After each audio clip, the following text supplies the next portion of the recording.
This is like I think very non-controversial, frankly, but some people would say it's controversial. Go ahead. this is like Explorer Day for you, sir. Today we have your Columbus Day proclamation for Monday, which we're signing a bit early. Christopher Columbus obviously discovered the New World in 1492. He was a great Italian explorer. He sailed his 3 ships, the Nina, the Pinta, and the Santa Maria, across the Atlantic Ocean and landed in what's today the Caribbean. But this is a particularly important holiday for Italian Americans who celebrate the legacy of Christopher Columbus and the innovation and explorer zeal that he represented. In other words, we're calling it Columbus Day. Yes.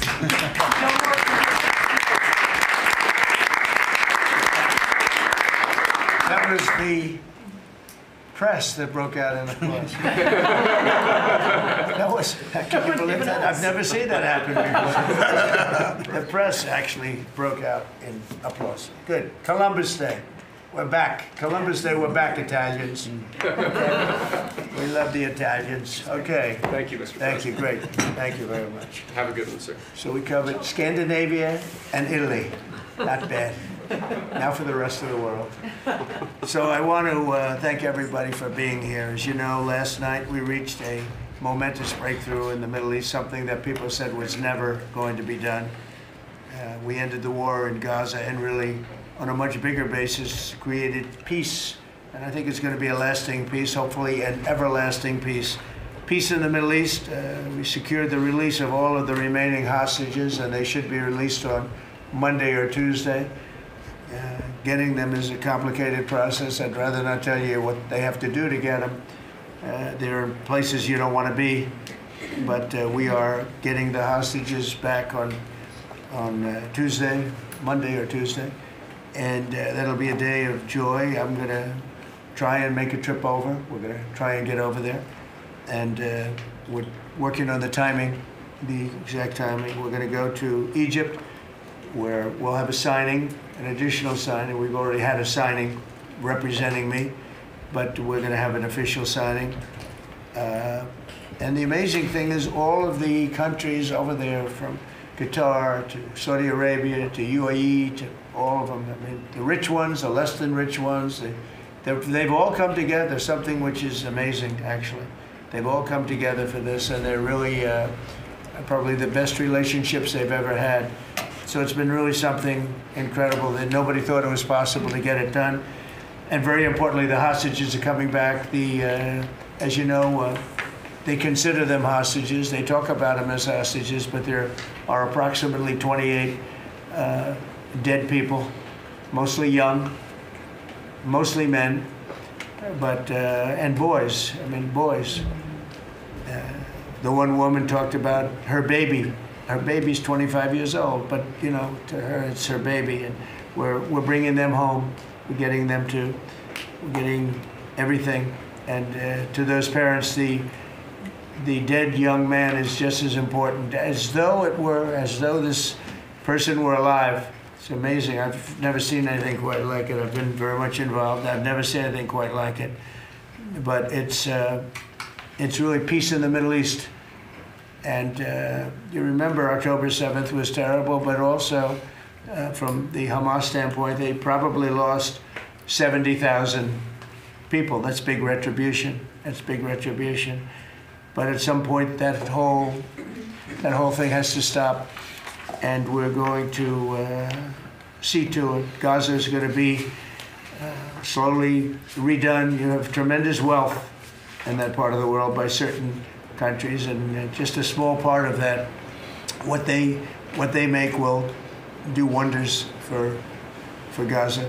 And I think you're going to see some tremendous countries stepping up and putting up a lot of money and taking care of things. But there's tremendous spirit like I haven't seen. And even the news, I won't call it fake news for this purpose, because they really were very fair today, I must tell you, in all cases.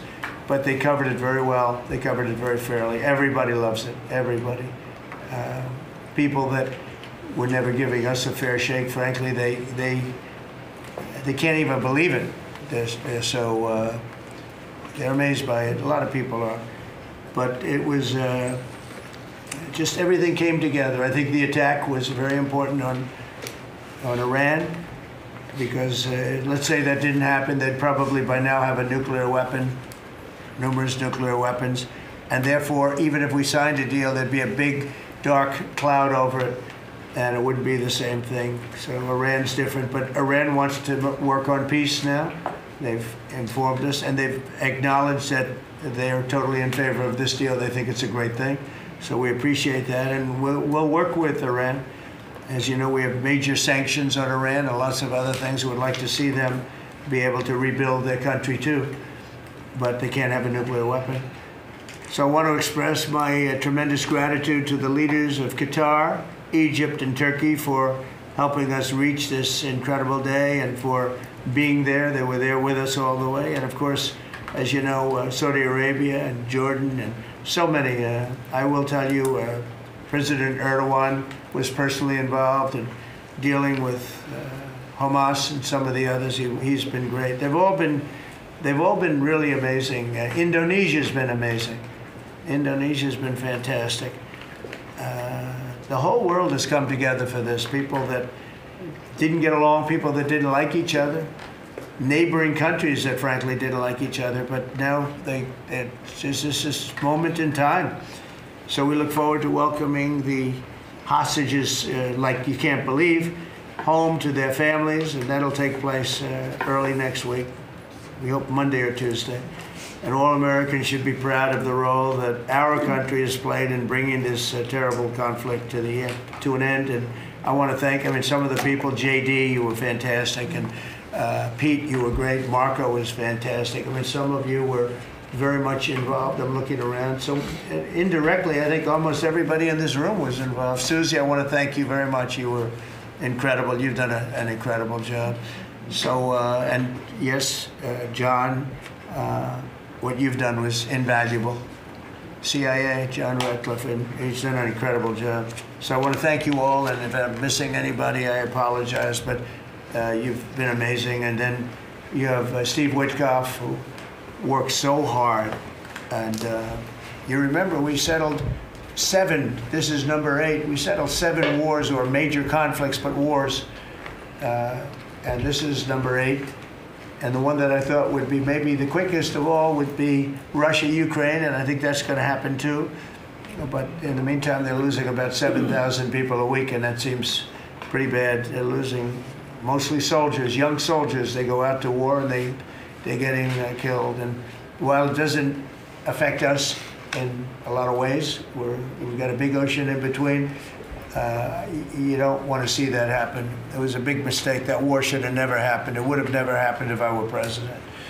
So we're here this morning for a cabinet meeting as my administration continues to deliver for the American people, despite the radical left lunatics that shut down our government. You have Democrats that they've lost their way. They have no leadership. We don't even know who to deal with over there. At least they know who to deal with. We have no idea who we're dealing with over there. It's like they have no idea what they're doing. Republicans have voted repeatedly to pass a clean, nonpartisan bill to reopen government at the same funding levels. We're not going to do anything only good for health care. We're really, I think, become the party of good health care. And they keep using health care as a cudgel. They want to try and get everyone thinking about health care. We're the ones that are saving health care. In fact, one of the things we're doing is we're going to be reducing the cost of medicines by 100%, 200, 300, 500%, and even more than that, because as you know, we're in the process of favored nations right now. We've exercised a clause because we were subsidizing the entire world. The entire world pays a fraction of what the United States has been paying. And we've already, numerous Pfizer and other companies have already signed, and other countries are a bigger problem because they've been getting a subsidized rate. We've been paying for years. This has gone on for 30 years. We've been reducing the rate of drugs for other countries because we've been paying much more than we're supposed to. And they used all sorts of ideas like research and development. I said, what about Germany? What about these other countries? Aren't they paying? No, we have to pay research and development. It was all nonsense, and I couldn't listen to it anymore. So it's a very radical, big, tough shift, very tough. We got a lot of things going up there. But, you know, and you probably heard me say this in my first term, I think it was my third year, we reduced drugs from the beginning of the year to the end of the year. And I was so proud of it. I actually had a news conference to announce it, and it was 1/8 of 1%. Think of that, which is barely a reduction. But it's the first time in 28 years that there was a reduction in drug prices for the year. So from the beginning to the end, it was 1/8 of 1%. And I was so proud of myself. I did something that nobody else could do. But when I started to think about it, I said, doesn't make sense. And then I'm starting to look at numbers where a pill or a treatment or some pharmaceutical product is selling in Europe for 10% of what we pay for in New York City or in any one of our places, and cities, states. And then I see people leaving for other countries to go buy their pharmaceuticals, where they make journeys to various other countries, including Europe, where they got the best bargains of all. And I put an end to it. It's over. And now we're, you know, in major, I guess, disputes, but we're winning the disputes by a lot. With the countries, a couple of countries said, we won't do this. I said, well, it's unfair that we're paying 10%, and, you know, you're paying just a fraction of what we're paying for the same product made in the same plant. And they said, well, we're not going to do it. I said, that's okay. You don't have to do it. But I'm going to put a tariff of 9% or 7% or whatever the amount of money is. And I'm going to put a tariff on your country for the amount of money that you're taking advantage of us for. No, you can't. I said, yeah, I can do that. I'm going to do that. And they would immediately agree. And it'd make the tariff substantially more than the number we're talking about. And they would immediately agree. So we have the consent, I think, Bobby, of every country, essentially. They know that if they don't do it, we're going to put a tariff on for double the price, and then they're going to do it. So we never had that before. You never had anybody in here that knew what the hell they were doing, I'll be honest. It really it makes me angry. Because for years and years, and this started many years ago, and basically we subsidize the world. So this is going to have a huge positive impact on Medicare, Medicaid, even Social Security. But anything where there's pharmaceuticals, drugs involved, it's going to have a tremendous impact. So we're going to get drug reductions of 100%. I told you 1/8 of 1% that I was proud of myself. Now you're going to get 100%, 150%, 200, 300, 400, 500%. You're going to get the biggest drug reductions that you've ever seen. And they're already, I guess they're starting to kick in, but we've made deals with numerous companies and we're going for the full board. We want whatever the price is. So that would mean that the world price, because the world is bigger than the United States, a lot more people, but the world price will go up a little bit and our price will come down a lot. So if a pill sells for $10 in London and $100 here, the pill will go to $20 in London and $20 for us. It's pretty simple. And that is a number that nobody can even fathom. It's a little like tariffs. Nobody knew how big they were. Nobody knew until they started seeing the trillions of dollars that have come in. I don't know why they didn't understand it. It's something they should have understood. We were taken advantage of for years with tariffs. And now, I don't want to say we're taking advantage, but we've become a very strong country because of the money that's coming in. Republicans have voted repeatedly to pass a clean, nonpartisan bill to reopen our government. And remember, at the same funding levels, both parties have supported in the past. So the radical Democrats have chosen to put the economy of our country. We have the best economy we've ever had. We had the best economy in my first term, but we have an economy that's blowing it away.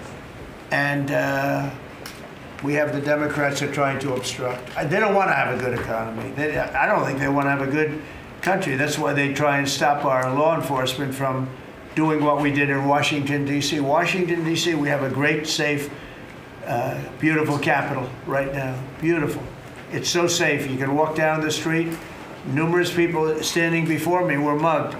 And You're not going to get mugged anymore. We have a safe capital, one of the safest. We took it from one of the most unsafe places to one of the most safe places in the country. And we also beautified it, and we're in the process of doing even more so. So we're very proud of our capital. Again, we were embarrassed by our capital. A lot of people being killed. They'd come from Iowa, Indiana, Florida. They'd come up, and they end up getting shot.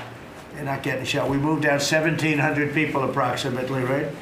Approximately 1,700 hardened criminals, career criminals. They moved them out. So Chuck Schumer and Hakeem Jeffries and the congressional Democrats are holding the entire federal government hostage. I will tell you, a lot of Democrats want to get this thing open too. They do. They're calling us, and they just want to get it open. And all we're doing is saying, just play the same thing until we get it straight. And they don't know how to go about it. I mean, and the problem is we really don't know who the hell is leading the Democrats. You have this AOC, I don't know her at all, but I watched her the other day. She said, well, if they want, they could come to my office. That's not leadership, you know. The only one that challenged her actually was Nancy Pelosi, and Nancy's not looking too good. I don't know what happened to Nancy, but she's not looking great. But she was the only one, I give her credit, she was the only one that challenged her. But AOC said that they can come to her office and negotiate, the Republicans. And we're saying, oh, I didn't know she was in leadership. But she's taking Hakeem Jeffries' place, and Schumer's afraid that she's going to run against him. And right now, I don't know, he can change, life is crazy, right? But right now he can't beat, I don't think he can beat anybody. So he'll lose in a primary. I would say he'll retire before he loses in a primary. So I think Schumer's going to retire because he can't beat anybody. His polls are so bad.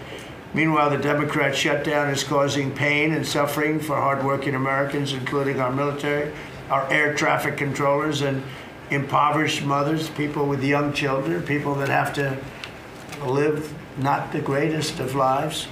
But we're doing so many tax cuts. We've cut their taxes. The great big beautiful bill, we've cut their taxes at levels that nobody's ever seen. I mean, no tax on tips, no tax on Social Security, no tax on overtime. It's been a great thing for a lot of people. They're doing great. Despite all of the damage that it's caused, the shutdown has been, you know, pretty damaging. I mean, it's not yet because it's early, but it gets a little bit worse as it goes along. And we'll be making cuts that will be permanent. And we're only going to cut Democrat programs. I hate to tell you. I guess that makes sense. But we're only cutting Democrat programs. But we're going to start that. And we have Russell, we can talk to you about it if he wants to, but we'll be cutting some very popular Democrat programs that aren't popular with Republicans, frankly, because that's the way it works. They wanted to do this, so we'll give them a little taste of their own medicine. But Chuck Schumer proclaimed this morning that every day gets better for them. No, every day it's actually getting worse for them. And they're having a rebellion in the Democrat Party because they want to stop. And if you saw all of Schumer's, I watched last night like 10 different times over the years, he said, you can't shut down government, you can't shut down, and now he's the one that shut it down. So this is a confession that he's acting not to serve the people, but to serve the partisan interests of his party. And I don't think he's serving them well because they're way down. Look, they just lost an election in a landslide. You know, it was interesting. I watched Kamala, who's a sad figure. I watched her the other day saying the election was very close. I said, no, the election was a landslide. We won the popular vote by millions. We won the Electoral College by, I think, 312 or 315 to 220 something. But there's another one that we won that's probably, that's why when you see the maps are completely red. It's counties. The counties, we won at 2,505 to 525. So 2,500 to 525. That's called one of the greatest, biggest landslides in history. And that's one that people are using now as a primary. But literally, when you see it colored in, the entire country is red representing Republicans. So, you know, they go around, they just lie. They just lie. And everything's a big lie with them. Well, the other side, and the other thing I don't understand is, Christie, I looked at crime numbers in Chicago, they're through the roof. And I have a governor who stands up every day and tells us how wonderful Chicago is. It's just a lie. It's like a con job. It's like Gavin Newsom. He says how well he's doing in California, and they're doing terribly. Population's getting smaller, people are leaving, and other people are coming in, and I wouldn't say it's an even trade. While the other side is focused on playing games, the Trump administration's focused on creating jobs, bringing down prices, and we've really brought them down a lot. That's the other thing. We're bringing down prices a lot. We're bringing down grocery prices, but the big thing is energy. When you bring down energy, everything comes down. And the energy prices are way down. I see we're down to about $61 now a barrel. And what gasoline's going to be, I think gasoline's going to be below $2 at some point in the pretty near future. It's very low, much lower than it was under Sleepy Joe. And we're restoring law and order in our country. We're restoring it here, but we're restoring it right now. We're in Memphis. We're going to Chicago. We're going to other cities. Many governors are asking us to, including Democrats are trying to ask. I don't know what the big problem is. If I were a Democrat governor, I'd be saying, whatever you can do to get crime down, I'll take anybody. You can bring them in I don't care who it is. A lot of people said that. They interviewed women, these beautiful women in Chicago, black women with a MAGA hat, a red hat. They said, we don't care who he brings in here, but this place is really dangerous. We just want crime to stop. It's true. They don't care. They don't differentiate between the National Guard and the Marines. They don't care. They'll take anybody. And that's the way it is. I mean, they want what we did in D.C., they want to happen to them. And it's happening in Memphis already. I see in less than a week, the numbers are really good. And it'll be great. And we'll fix that. We'll go to various other places, and we're going to be stopping crime in our cities, and that's a great thing, and we won't get credit for it, but it's a great thing. We've launched a historic campaign to take back our nation from the gangs and the street criminals, violent repeat offenders, illegal alien lawbreakers, domestic extremists, and savage, bloodthirsty cartels. And very little, by the way, is coming in by water, in case you haven't known. The drugs aren't coming in by water. In fact, we can't even find any boats in the water anymore. We had boats, we were like a subway train loaded up with drugs. Every single boat that you see getting taken out kills 25,000 Americans. Think of that. Because it's pretty tough stuff. But it kills 25,000 Americans. So when you hear that, it's no longer tough. But here in Washington, we've deployed federal law enforcement and National Guard to restore public safety, and we're working to replicate that in numerous places all over the country. And we have a very powerful military. We have a very powerful National Guard. I want to thank the governor of Texas, who has been, as usual, great. Governor Abbott, he gave us 400 troops without even a question. And we have other governors likewise doing what has to be done, because they know we have to confront crime. We're directly confronting the sinister threat of left-wing domestic terrorism and violence, including the terrorist group Antifa. You saw that yesterday. We had a news conference. Antifa's out of control in Portland and other places, but mostly Portland in the case of Antifa. And we had people that were really badly affected by them. It was terrible. So one of those things, but we're knocking the hell out of them. And we're looking for the people that are funding them, and those people are going to be just as guilty as the people that smack people over the head with a baseball bat. And I'd like now to ask Attorney General Bondi and Secretary Noem to discuss this a little bit and tell where we are. And then we'll go around the room. We'll go quickly. We're going to go quickly if we can, because we have a lot of things to do, including I won't be spending that much time here because I'll be leaving fairly soon for the Middle East. And I'm very honored to be involved with that, I'll tell you. It's a great thing for our country. People are so happy about it. I've never experienced anything quite like it. I've never seen such universal praise for being able to do something. No, it's something that nobody thought was possible, and we're going to end up having peace in the Middle East. Who would have thought? So, Pam, could you start, and then Christy, please. Sure, President Trump, and despite the Democrat shutdown of our government, our law enforcement officers are out there working without paychecks, round the clock to keep and make America safe. Secretary Hegseth and I were recently in Memphis. We had 1,100 law enforcement officers in one room with us. The Memphis PD, they were the happiest to see us, don't you think, Secretary Hegseth, of anyone. We had ATF, DEA, FBI, U.S. Marshals. I'm not sure if our park police were there. We had Treasury, Secretary Bessent, and of course we had Secretary Noem's Homeland Security, all working together with the Guard. They were so happy to have us there. We've been making arrests left and right. So far, we made 562 arrests and seized 144 illegal guns just in the short time we've been in Memphis. And many of these people are career criminals. And when you take them out of a place, your crime rate just goes down. These people commit crimes every single day. They're sick. And we're taking them out. In some cases, we're bringing them back to their countries where Biden allowed, with the stupid open borders that we had in our country, to come in. But they're being brought back to other places, or they're being put in jail, but they're career criminals. President Trump, last night alone, we made 91 arrests, 19 firearms off the streets, and one was a warrant for a homicide, and 4 sex offenders who had active warrants. One was a sex offender on a child.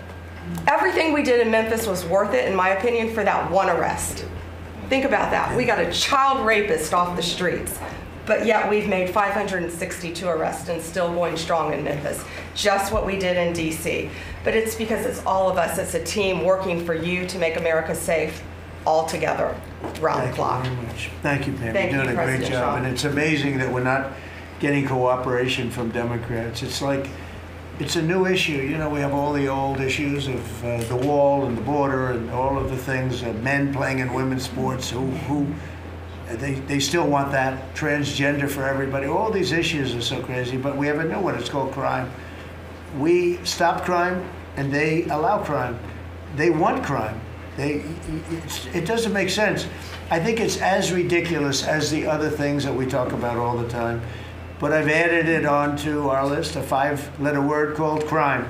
We stop it, and they actually incite it. It's crazy. You would think they'd want them. You'd think they'd want Christy and Pam and all of the people. If we needed the military, Pete will be there. We've got a massive military. We have the best numbers we've ever had for recruitment.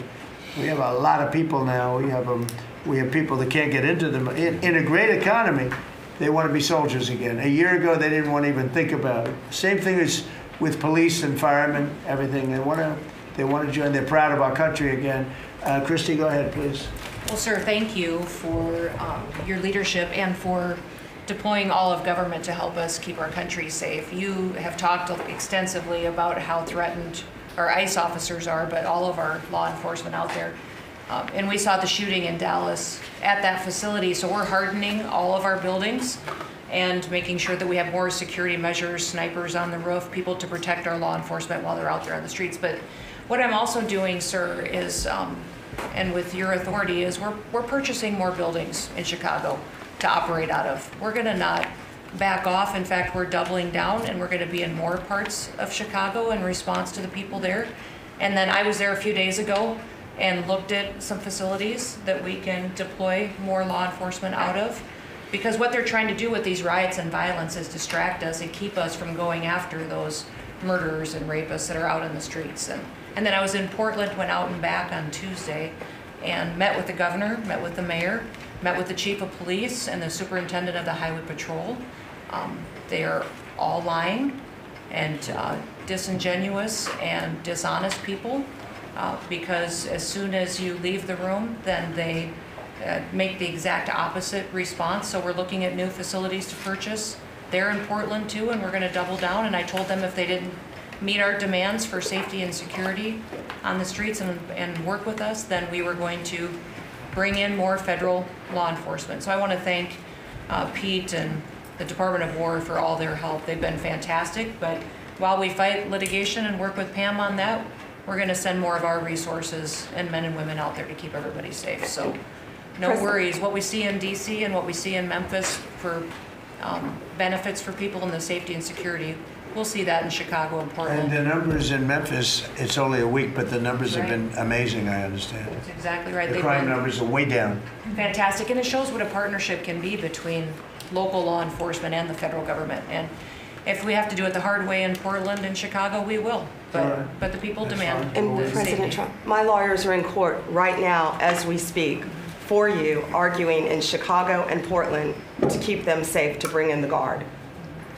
The government doesn't want it there, but we do. We're going to keep their citizens safe, thanks The to people you. want it. I don't understand the politics of it. I don't understand why a Pritzker is trying to protect people that are They're more really scared bad. of, they're more scared of the anarchists that are on the street and the politics of it than they are of doing the right thing. I think they're afraid. Yeah, I yeah, think they're they're scared. threatened. They don't tell us, but I think Pritzker's threatened by people. 'Cause there's no other reason that this could be possible, that they don't want to have a safe Chicago. And we can solve the problem very quickly. And we're doing that anyway, regardless of if he doesn't want it or if he does want it, we're doing it anyway. So make sure. I asked the mayor that himself. He said that Portland was perfectly safe, a beautiful city, no problems. And I said, well, why did you clear the streets for me today then and build out a 4-block radius to make sure I could get in and out of here? And these people on the street screaming death to ICE. There's graffiti that says Molotovs melt ice. We have the guillotines. We're going to use them. The things Portland's that- almost different. It's like anarchists. It is. It really You know, is. it's really different than a lot It's of the awful. others. This is a sick situation, but those are anarchists. Those are people that want to overthrow government. They're really degenerates. And we're finding out who is supplying all of those beautiful signs and everything Well, else. Scott's been fantastic. His team finding the financial networks is great. That's what Okay, gives Scott, everybody. Scott will do that. That's easy for Scott. Yes, sir. We got a great team, sir. That's good. How about we go to Marco? You can talk a little bit about what's going on and Well, go ahead. yeah, Mr. President, I don't know if one day perhaps the entire story will be told about the events of yesterday, but suffice it to say, it's not an exaggeration that none of it would have been possible without the President of the United States being involved.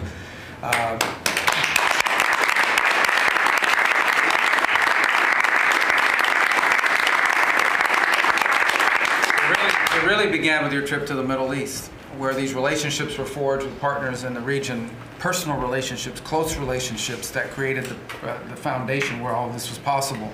Where I think this really took a turn. Remember, a month ago, no one thought this was possible. Where it really took a turn about a month ago, less than a couple weeks ago, is when we were at the United Nations and you convened a historic meeting, not simply of Arab countries, but of Muslim majority countries from around the world, including Indonesia was there, Pakistan was there, and created this coalition behind this plan. Then on that following Monday, you met with the Prime Minister of Israel here, and that plan was presented.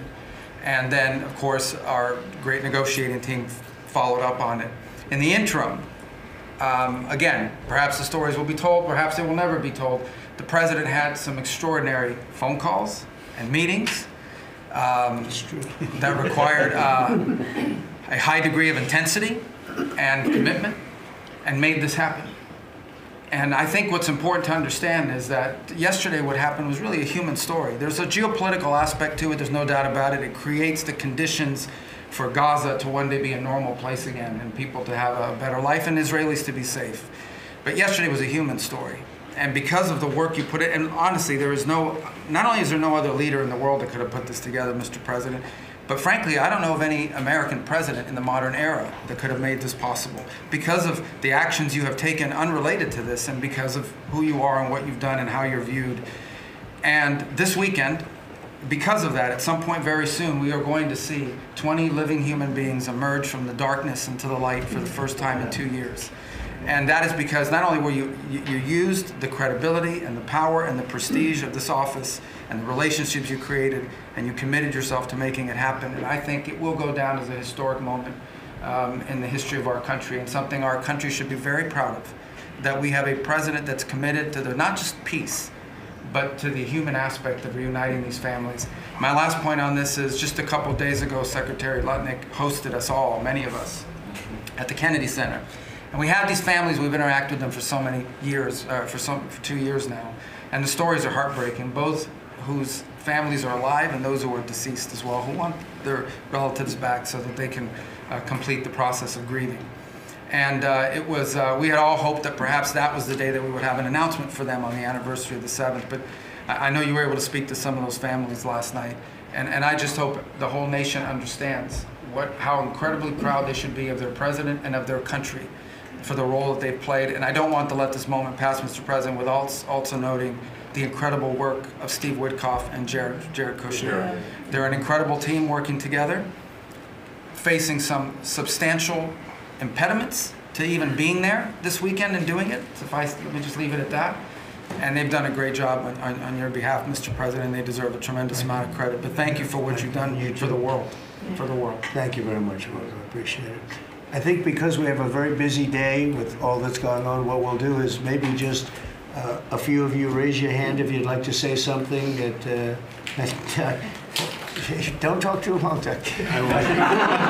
He's doing such a great job. So good that he could talk all day. That's the problem, right? But go ahead. And what we'll do is just take a few hands, and then we'll go back to getting peace done. Okay? We'll go a little bit quicker. We'll take a few questions from the press. Go ahead, please. President Trump, I just want to double down on what Marco was sharing. It's such a remarkable accomplishment. Agree that no other president could have done this, but what set the groundwork for you able to do that? When you took office on January 20th, you made a 180-degree turn in our military strength with Pete's leadership. You were the master class in peace through strength. So militarily, we've completely turned around. We've demonstrated that through execution against Iran and others, that we have force. We want to end wars, but we'll use power if we have to. And then secondarily, peace through strength is also the prosperity, having the strongest economy and being willing to wield the power of a tariff in addition to the military power to reorder the globe. Those two things that you're standing on, both economic power and military power, allowed these negotiations to go forward. And I think as you've described the importance of these economic negotiations and all the trade deals, but that also begins with another 180-degree turn, and that was the 180-degree turn on energy.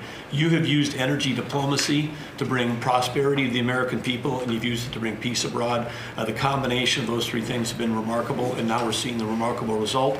And we got one more that I know you want to end with Russia and Ukraine.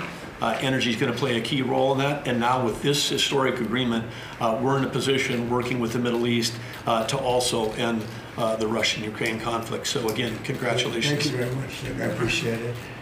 Maybe I'll go to you for a second. You can just cap out what he said about the military, how well we're doing, and how big it is, and how strong it is. Mr. President, you're exactly right. At the War Department, you don't get peace without strength. And our job is to be the strength part of the equation and deliver that when necessary, as you demonstrated with your Order of Midnight Hammer. And the entire world saw. And I just want to echo what Marco said. It is a personal honor to be able to witness the way you lead and negotiate. I wish people had a full understanding of what that looks like. That historic nature. A lot of us vets, the Vice President, Tulsi, Lee, Doug, probably after decades of war and the chaos that was unleashed through reckless and foolish American policies, never thought this kind of peace would be possible. Yet, with your strength, with your ability to wield trade negotiations, personal relationships, to open up that opportunity is truly historic on the world stage. And it creates a whole number of other cascading effects. And watching Marco and the Vice President and Steve and Jared, the CIA director, everybody come together to make it happen. You've formed a phenomenal team, Mr. President. And at the War Department, our job is to make sure if and when there's question about American commitment, the whole world knows we've got the biggest, strongest, most lethal, and most ready War Department in the world, which is true, which is why we saw record recruitment in 2025, Mr. President. The first 2 weeks of 2026 already blows that out. FY 2026 already blows it out of the water. In fact, re-enlistment has already met its year-long goal in the Marine Corps in 2026. 2 weeks. Okay. You can't, there's no other way to create that kind of love and enthusiasm than with your leadership, sir. And it is an honor to work with Pam and with Christy and the cities across the country to make sure American citizens and law enforcement are protected with our National Guard. That's a core mission. And last thing, Mr. President, on the southwest border, the first group that rotated in to lock down that border to 0 crossings is now rotating out. and with a new border medal, the Southwest Border Medal, or it's actually called the Mexican Border Medal, revived from 1918, that will be pinning on their chest. So thank you for renaming the department, and we're trying to live up to it every day. Thank you, sir. I mean, think of this. We have record numbers of recruitment. 1 year ago, there were stories, front page stories, that we couldn't get anybody to join the Army, Navy, Air Force, Marines, Coast Guard. My beautiful, I call it our beautiful Space Force. I love our Space Force. It's turned out to be very important. But we couldn't get anybody to join. Nobody wanted to join, including our police and fire. They didn't want to join anything. Recruitment was embarrassing. We couldn't get anybody. And now we're brimming. Now it's, and they're getting in based on merit now. A soldier's a soldier. They come in now based on merit, not based on woke stuff that anybody can qualify. You have to qualify for jobs. You have to qualify for certain types of jobs. And it's amazing. So we were embarrassed a year ago. Think of it, a little bit more than a year ago. A year ago, I think it stopped on November 5th. I think it really started, this all started on November 5th, the election day. But now everybody wants to be, and we have an overabundance, and maybe we should raise it a little bit. I don't know. I like that idea, sir. But we could raise it. But we have so many people want to join, and they're proud of our country again. JD, could I ask you to say a few words? Yes, sir. So just a couple of things. Mr. President, first of all, congratulations on yesterday. It was a big day. To Marco, to Susie, to the entire team, but in particular, viewing it from this perspective where for months the fake news media attacked you, attacked the entire team, attacked your approach. You know, the definition of insanity is to do the same thing again and again, expecting a different result. The reason we're here is because the president actually charted a different course with a different team. He vested a lot of authority in Steve Witkoff in particular, and that's why we're here. It's because you did something different, and I think it's important to recognize that. I also think the president, you know, Marco mentioned the president's personal touch being a big part of this. The one thing I would say is obviously the president of the United States, a New York real estate billionaire, one of the most famous New Yorkers in the world, has a lot of interaction with a lot of people who are very pro-Israel. I think that was an important set of experiences and life experiences that he brought to the table. He also, of course, knew one of the most famous Palestinians in the world, Chuck Schumer, and I think without that background of knowledge, it would have been impossible to get us to this point. Second thing I would say, just on Chuck Schumer, the president mentioned this, that Chuck Schumer said this has been very good for us this morning about the shutdown. One of the things that we talked about before all the media came in, and that all of us are going to work on for the rest of the day, we've been working on for days, is how to make the shutdown as painless as possible on the American people. So while Chuck Schumer brags about this being good, and I think the president is right, it's not good for him politically as much as he might think that it is. It's causing real consequences for the American people. There's a low-income food program, the WIC program, that my mom actually used when I was a baby. That program is about to be underfunded, and it's about to get cut off because Chuck Schumer won't open the government. We have troops. The Secretary of War mentioned how well we're doing on recruitment. We're trying to figure out how to pay our troops because Chuck Schumer is shutting down the U.S. government. There are veterans benefits that are going to suffer. There are Americans that are going to suffer because Chuck Schumer refuses to do his job. So while we're all celebrating this incredible success that we've had on the world stage, the country could be doing so much better if Chuck Schumer did his job and opened the government. Every single Republican, except for Rand Paul, has voted to open the government. A few moderate Democrats, to their credit, have voted with us to open the government. We just need 5 more Democrats to come to their senses and let the people's government serve the American people. I hope that they'll do that. Thank you. Thank you, sir. Chris, please. Yeah, to follow up on that point, Mr. President, the Democrat or Schumer shutdown did not begin 8 or 9 days ago. It began 8 or 9 months ago with your inauguration. For the first time in American history, every Senate confirmed appointee who are our deputies to run our department, every one of them has been filibustered. One of the critical parts of my department is the National Nuclear Security Administration. It maintains, manufactures our nuclear weapons and our engines for nuclear submarines and nuclear aircraft carriers. We are a key supplier to Secretary of War Pete Hegseth. They filibustered, the Democrats filibustered the leader, the administrator of the National Nuclear Security Administration, would not let him come into my department until the Republicans 2 weeks ago changed the Senate rules so they could confirm him and we could have a leader. They filibustered the leadership, now they're filibustering the funding. In the next 6-7 days, we're going to run out of funding, and the retooling of our nuclear stockpile, the ultimate guarantor of our sovereignty, is going to be underfunded, and we're going to have to slow down and creep to a crawl these efforts. Just incredibly irresponsible for Schumer to worry about his own reelection and not the 340 million Americans that count on the efforts of our military and all of our departments. It's truly offensive, and we need to bring it to an end as soon as possible. Let's open the government back up. And you're doing a great job. Thank you very much. Bobby, did you want to say something? You got a lot of things happening. A lot of things. A lot of very positive things, actually. Mr. President, I'm glad you're getting bipartisan accolades on the Mideast Peace Agreement. You should also get bipartisan accolades on the MFN agreement. It is an historic agreement that's going to benefit every hardworking American. It's going to lower the price of drugs for every American. By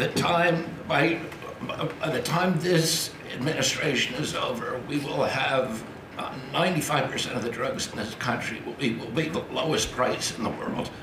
It immediately begins to affect Medicaid, Medicare, Social Security, the other government programs. I remember when I went through the confirmation process, and the principal preoccupation of the Democrats during that process was whether I would continue the IRA negotiations on drugs. The Democrats negotiated 10 drugs. I'm supposed to negotiate every year 15. The 10 that they negotiated, they claimed to get a 22% reduction, but it was a lie. It was 22% under the list price, which was actually higher than the price we were getting.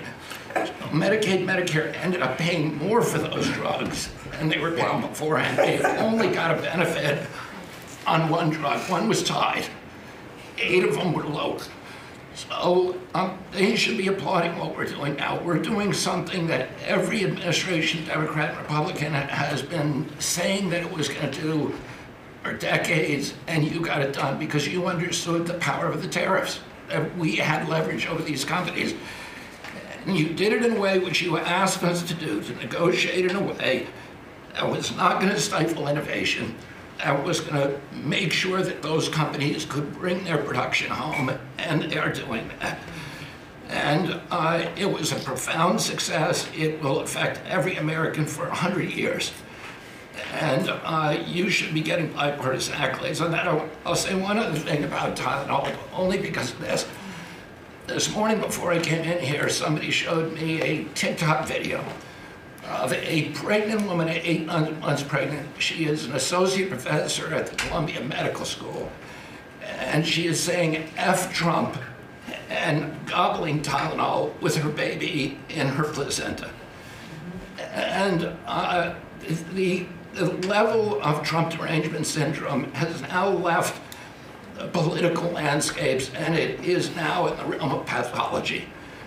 And a mother could overwhelm millions of years of maternal instinct to put her baby at risk. And all you have to do is look at the studies which you and I talked about.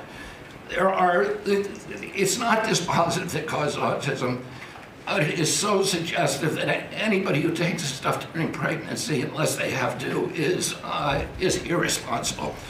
There are 15 rodent studies. Every one of them shows if you give it to the mother, the babies, and particularly the male babies, have profound neurological and behavioral changes. There is a study from Johns Hopkins on cord blood where they divided women into 3 categories: those who had the least acetaminophen in their cord blood, and those who had the most. The ones with the most had 3.6 times the rate of autism in their children. The middle category had 2.2 times, so it's a dose-related response. And there are dozens of studies that show the countries that use the most with the highest level of autism. Cuba has the lowest level in the world of acetaminophen use, and it has the lowest autism rate in the world. So this is not dispositive. It is not proof. We're doing the studies to make the proof.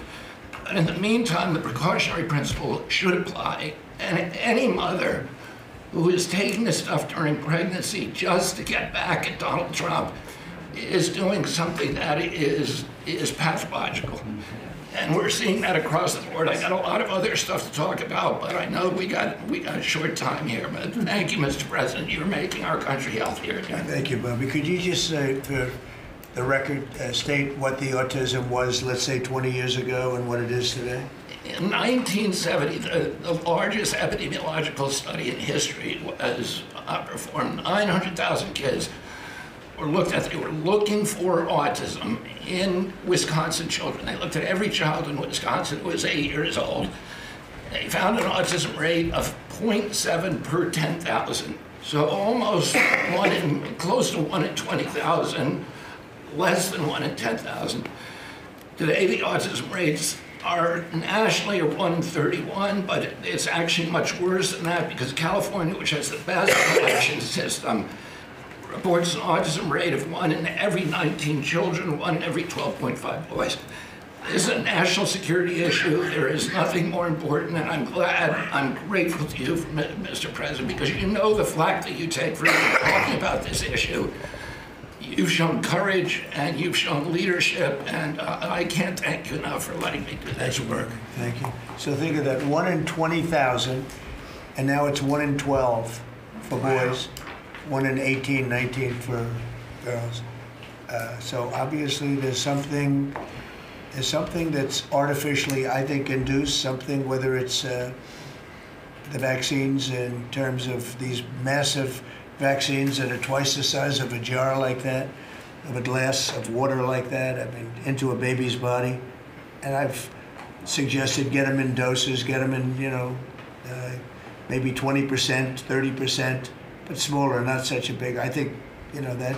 Then we had certain recommendations, the MMR, take them separately. The measles is already separate now, and it works out much better, but there doesn't seem to be any impact if you take it separately. If you take it as a combination, it's not so great. And some other things, but I would say don't take Tylenol if you're pregnant, and when the baby is born, don't give it Tylenol. If you can avoid it at all, just don't give it Tylenol. I'll say this. Really, also, what do you have to lose? You really don't have much to lose. Yeah, go ahead. There's many other confirmation studies. There's 2 studies that show children who are circumcised early have double the rate of autism. It's highly likely because they're given Tylenol. So, none of this is dispositive, but all of it is stuff that we should be paying attention to. Yeah. But, there's a tremendous amount of proof or evidence, I would say, as a non-doctor, but I've studied this a long time ago. I met Bobby in my office 20 years ago. We were talking about the same thing 20 years ago. And I was a real estate developer. It bothered me that it seemed to be getting worse, but it's so bad now when you hear these numbers. It's not even really sustainable. I don't know how people do it, but there is some very strong evidence on Tylenol. In fact, at one point, I guess the company gave a warning. They still don't recommend it during pregnancy. That's the weird thing. They're not recommending it, and that's the company itself. So just don't take it. Don't take it. If you're a woman, don't take it, and don't give it to the baby when the baby's born, and I think that's going to have an impact. But I'd also get the shots in smaller doses. There are a few things, we gave a few things that just seem to be, and I think you'd get that number way back up. Think of it. You have 1 in 20,000, and now it's not even believable when you think that 20,000 drops to 12 children.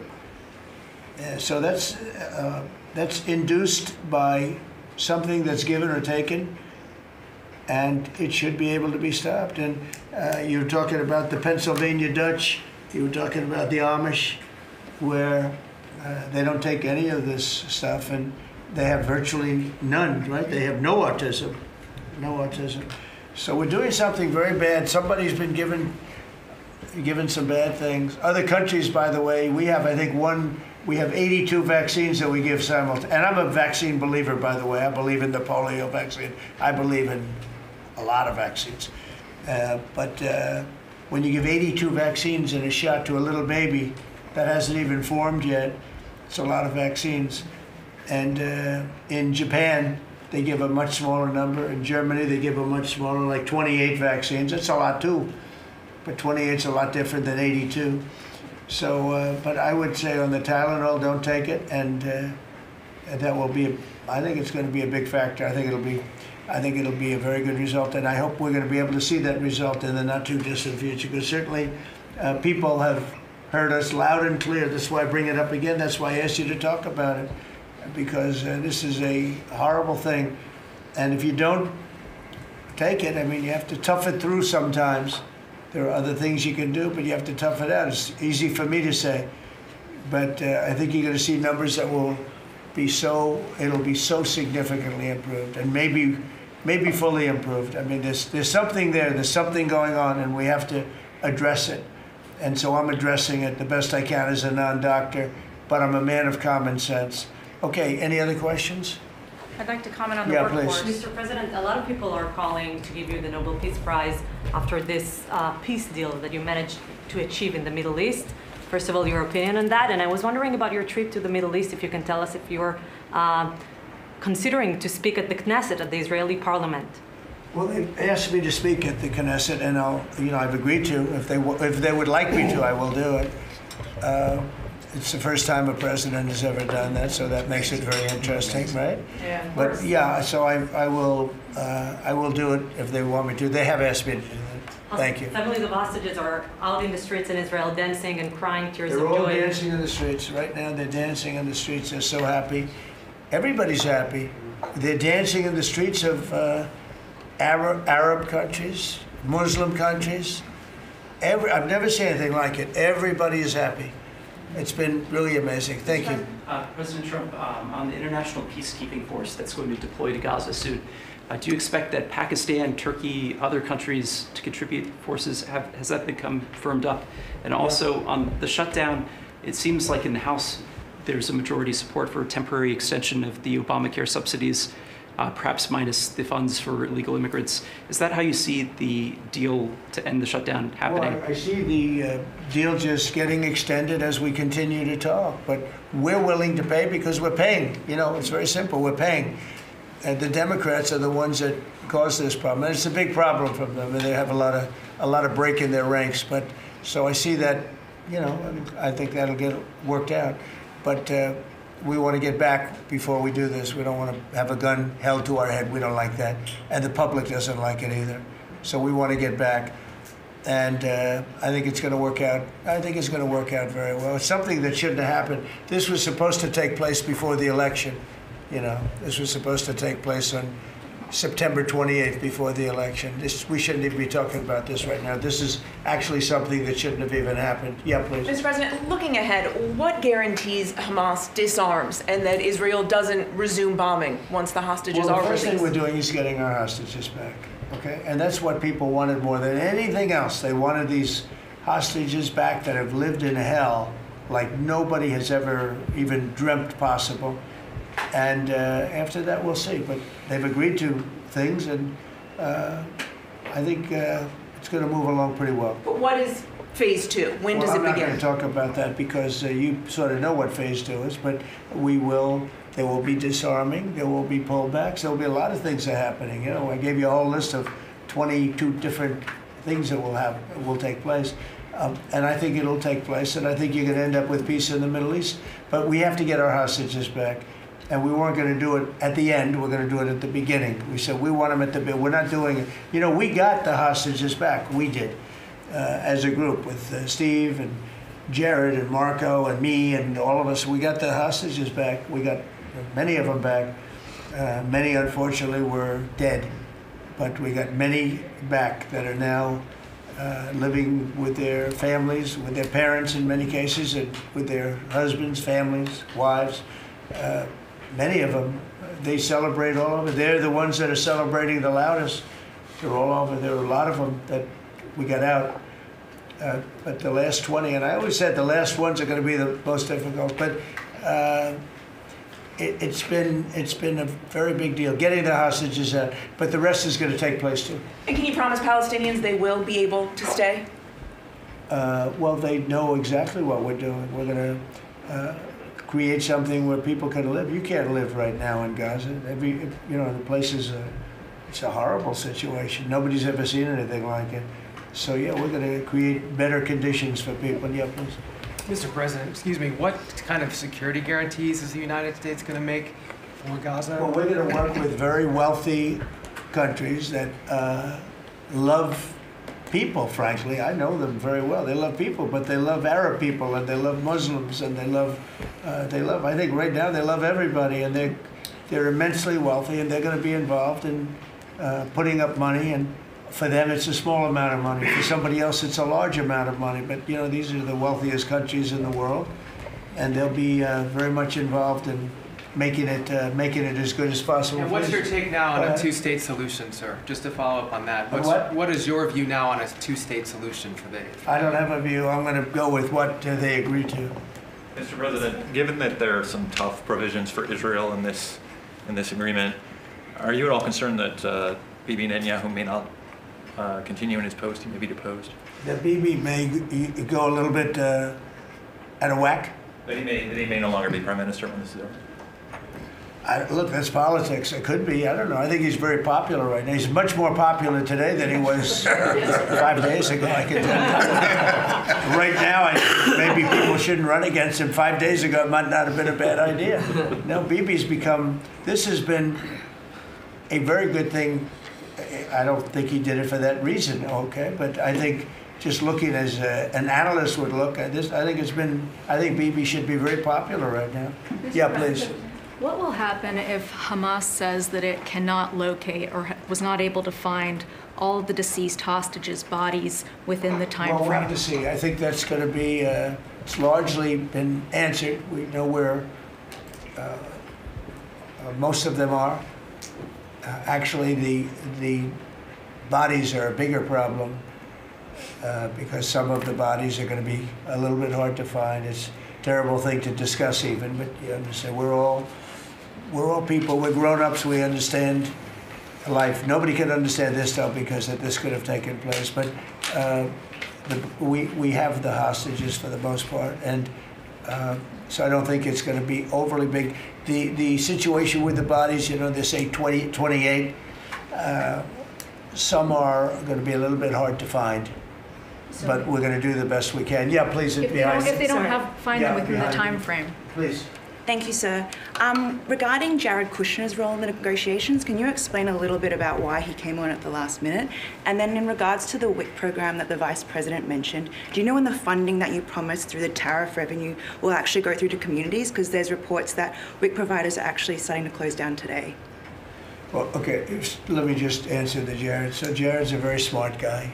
He did the Abraham Accords. Some people say the Abraham, which I love the way that sounds, but he did the Abraham Accords. It was a great thing. 4 big countries joined. If I were president, if the election would have been a correct election, which it wasn't, you'd have every country in there. Maybe even Iran would have been in there, frankly.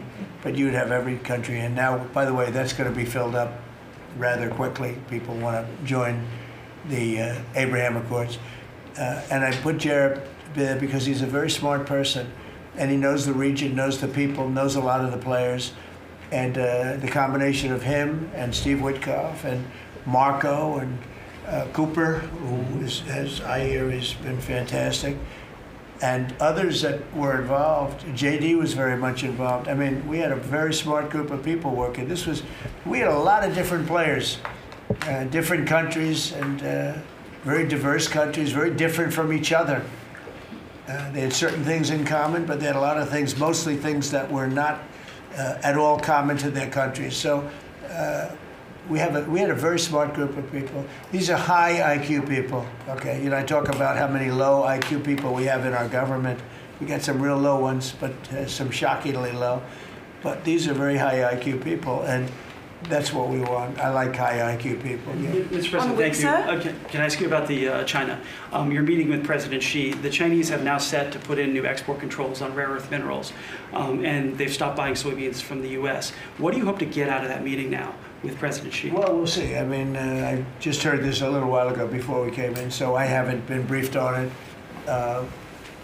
the export. I mean, look, we have the ultimate export. We have import, and we have export. We import from China massive amounts, and maybe we'll have to stop doing that. But I don't know exactly what it is. Neither do you. Neither does anybody. It's a little bit soon. I just heard about it. So Scott and Howard will figure that out, and I'm sure we'll be able to handle it. Can I ask you about the soybeans? What is the plan to help farmers? Is it direct checks? Is it tax? Have you sorted that out yet? Well, what happens with soybeans is we're going to see more and more, I think, opening up. And part of the reason that we'll be discussing, he's got things that he wants to discuss with me, and I have things that I want to discuss with him. And one of the things is soybeans. I had a great deal with China where they would buy $50 billion worth of our farm product and manufacturing and other things, but farm product.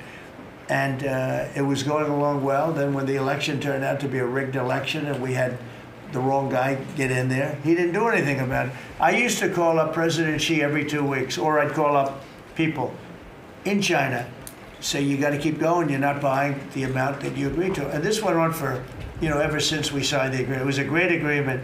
So they used to do 15 billion, and I got it up to 50 billion, 50, and it was great. Then when Biden got in, they just never adhered to the agreement, and nobody in Biden's group, as you can imagine, did anything about it. So it just sat there for 4 years, and they didn't adhere to the agreement. And we, it's hard to go back after 4 years of nobody calling them, but I used to call them every 2 weeks. I'd say, you're a little low, or I appreciated it. Oftentimes I'd say, thank you very much, you are totally adhering to the agreement. But we had an agreement, they would buy $50 billion worth of our product, mostly farm product. And the farmer, remember I said to the farmers, buy larger tractors and more land. And that's exactly what happened. They did well. But we do suffer. I'd like you to discuss that maybe for a second, Brooke. Sure. Very quickly, by the way. Yes, sir. But would you just talk about how Biden let us down? Biden, every single thing, every problem the farmer has is because Biden didn't do anything for 4 years. Go ahead. No, I think that's right. This president has been unequivocal in his support of the farmers. First of all, in term one, we worked on it so hard and opened up markets, but especially this term. But here's what everyone has to understand. The farm economy is in a very uncertain time. But that isn't because of the current trade negotiations, although certainly the China part is part of that.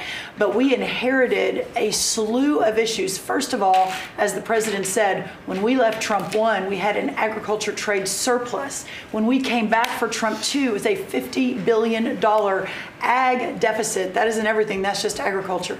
The second part is the cost of inputs for our farmers increased on average between 30 and 38%, but that includes fertilizer, it includes fuel, it includes interest rates, it includes labor. All of this came about under Joe Biden, a 47% increase in the cost of labor that now Secretary Chavez-DeRimmer and Noam and I are working on. Fuel is coming down, thank you. Interest rates, thankfully, are coming down to 73% increase in interest rates for our farmers. They couldn't get loans to make sure that they could move forward. So that's all really, really important. And I think we have to realize what the president's commitment is this, that we are moving into an era of rural prosperity, of a golden age for our farmers in rural America. The trade renegotiations and the trade realignment that Jameson and Scott and Howard have led with the president's leadership is unlike anything that's happened in the history of our country. And those that will benefit the most are the original Americans, our farmers and our ranchers. The president has committed, if we need a bridge, he has talked about that to get us from the Biden years to the new Trump era. That's what we're working on every day. We've got to get the government reopened so that we can move forward on that. And once we do, we'll be able to move out a significant program to help our farmers. Long term, we have to change this hamster wheel of government. We've got to ensure that the farmers have the market to sell, and it's a national security issue and onshoring a lot of the food as well. Okay, So, sir, thank you. Thank you, everybody. I think that's enough. Thank you, Press. Thank you, Press. Let's go. Thank you. The country is doing very well. Thank you very much, everybody. Thank you, Press. Thank you. Thank you. Let's go, Press. Thanks, guys. Let's go. Head out, guys. Thank you. Thank you. Right this way. Thanks, guys. Grab the camera. We can come back. Here, if you head out. Of course. Check them out. Come on. You should. I knew everything. They're beautiful.